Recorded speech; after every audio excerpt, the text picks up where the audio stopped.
Tuesday's high-stakes Group C clash between Nigeria and Benin Republic will see both sides missing crucial players after suspensions ruled them out of the decisive World Cup qualifying encounter. Benin head coach Gernot Rohr confirmed that midfielder Sessi and defender Yohan Roche will not feature in Uyo after picking up their second yellow cards in the Cheetahs' 1-0 win over Rwanda last week. Speaking to journalist Osasu Obayiuwana, Rohr admitted the absences were significant but maintained his belief in his team's ability to handle the challenge. "We have lost 2 players because of a second yellow card," Rohr said, "but all is possible for the 3 teams, South Africa, Benin and Nigeria. The decision is in our hands. This can be a little advantage, big suspense until the end." Nigeria, meanwhile, will be without one of their brightest attacking threats, Ademola Lookman, who received his second yellow card of the qualifiers in the 64th minute of Friday's 2-1 win over Lesotho. Under CAF's disciplinary rules, the Atalanta forward will serve a 1-match suspension. Super Eagles head coach Eric Shelley played down the impact of Lookman's absence, insisting the team has enough quality to deliver when it matters most. The team remains focused and confident. Lookman's suspension is unfortunate, but we have enough depth to compete effectively, Shelley told reporters. Every player must be mentally prepared to contribute, whether as a starter or substitute. He added that Lookman's influence will still be felt within the camp, noting that the winger will continue to motivate his teammates from the sidelines as Nigeria aim to revive their qualification hopes. The Super Eagles, who arrived in Uyo after a brief flight scare on Saturday, know that anything short of victory could seriously dent their chances of reaching the 2026 FIFA World Cup. Nigeria currently sit 3rd in Group C, trailing both Benin and South Africa. Meanwhile, the Confederation of African has confirmed that the 2026 FIFA World Cup playoffs will be played in Morocco. The mini-tournament will determine the countries that will represent Africa in the intercontinental playoffs. The semi-final fixtures are billed for November 13th, 2025, while the final will be played November 16th, 2025. 4 best second-place teams from the 9 groups will qualify for the playoffs. According to CAF FIFA rankings in October, will determine the seeding for the draw. The top-ranked country will play against the 4th best, while the 2nd and 3rd ranked teams will face each other. The winner will then take part in the Intercontinental Playoffs in March 2026. They will face countries from Asia, South America, Oceania or CONCACAF for 1 spot at the tournament. Also, South Africa coach Hugo Broos has admitted that Bafana's 2026 FIFA World Cup hopes are hanging by a thread after their goalless draw with Zimbabwe in Durban on Friday night.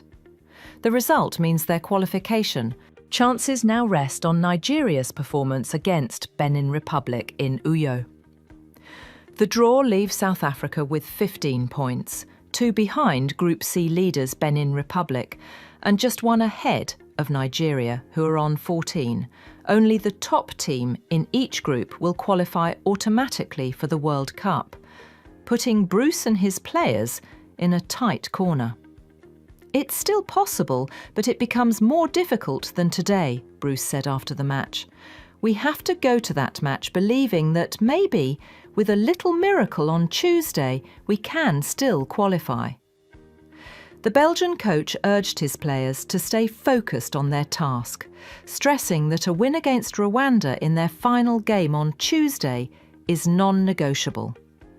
"Even if we win our game, we still need something in our favour on the other pitch in Nigeria. If the result is positive, with Nigeria beating Benin, we still have a chance to qualify," he said. Broos pointed out that Nigeria's own chase for qualification could work in South Africa's favour. The Super Eagles, sitting 3 points behind Benin with a weaker goal difference, must win big in Uyo to top the group. "It's a good thing that Nigeria can even be first now," Broos explained. "They have to win against Benin in the last game." The biggest danger is now Benin. If we win, okay, Nigeria cannot be over us. But if we don't win and Benin lose, then it will be the goal difference between them and Nigeria that decides the group. The 73-year-old tactician admitted the situation is far from ideal, but insisted that there is still a glimmer of hope if his team gets it right in Mbombela. It will really be disappointing if Nigeria wins against Benin and we don't win against Rwanda. And by that defeat, we should miss the World Cup.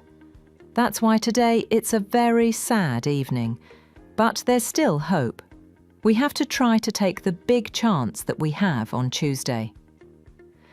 Bafana Bafana's qualification campaign was dealt a severe blow earlier this month when FIFA docked them 3 points for fielding an ineligible player.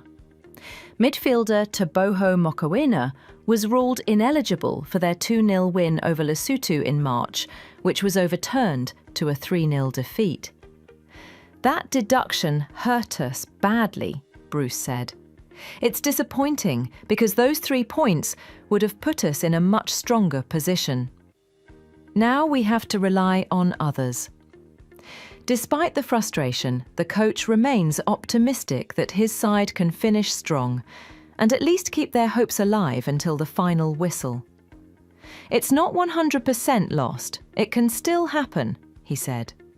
It will be very important what happens in the game between Nigeria and Benin. We'll see what the result will be there, but on the other side, we don't really have to look.